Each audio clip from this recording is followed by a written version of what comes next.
कि लंदन में हिंदी कविता और कहानियों का पाठ करना और लंदन के हाउस ऑफ कॉमन्स में पुरस्कृत होना, सम्मानित होना हिंदी भाषा के लिए, अपनी लेखनी के लिए, वो कैसा अनुभव रहा? वो तो जीवन का सबसे खास अनुभव है।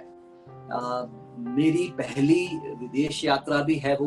और आप इस बात पर विश्वास नहीं करेंगे कि 2013 में मैं लंदन गया था। और 2013 में जब मैं लंदन गया था तो उसके पहले मुझे थोड़ी बहुत पेपर फॉर्मेलिटीज के लिए बॉम्बे जाना पड़ा था। तो वो जो बॉम्बे की यात्रा मैंने की थी वो मेरी जीवन की पहली हवाई यात्रा थी। क्या बात और है। उसके बाद सीधे दूसरी यात्रा लंदन की होती है। और लंदन के हाउस ऑफ कॉमन्स में जब मैं खड़ा था तो कुछ बहुत देर तक तो मुझे विश्वास नहीं हो रहा था कि मैं वहीं खड़ा हूँ।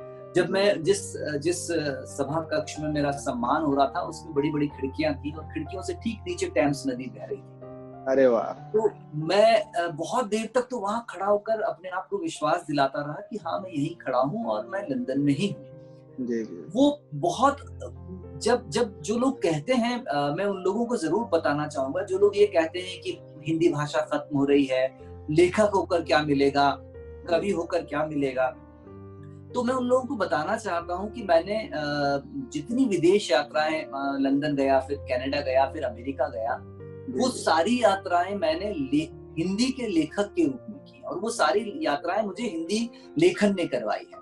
तो मुझे लगता है कि ये जो बार बार कहा जाता है कि हिंदी लेखन में तो कुछ नहीं है, अंग्रेजी में लिखिए, हिंदी में क्यों लिख रहे हैं, तो मैं ये जरूर कहना चाहूंगा कि इससे कोई फर्क नहीं पड़ता आप किस भाषा में लिख रहे हैं, किस उसमें लिख रहे हैं, लेकिन क्या लिख रहे हैं ये बहुत जरूरी है। एक किताब महुआ गटवारी नाम की मेरी किताब थी जो इतनी पसंद की गई कि वो उसने मुझे हाउस ऑफ कॉमन्स तक पहुंचा दिया।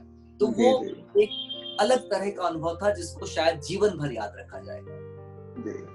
और ये निश्चित तौर पे बहुत बड़ी उपलब्धि भी है कि वहाँ पे आप सिर्फ अपना ही नहीं, अपनी लेखनी का ही नहीं, भारत का प्रतिनिधित्व कर रहे थे। बिल्कुल, ये एक बड़ी उपलब्धि के रूप में देखा जाएगा आपके जीवन में।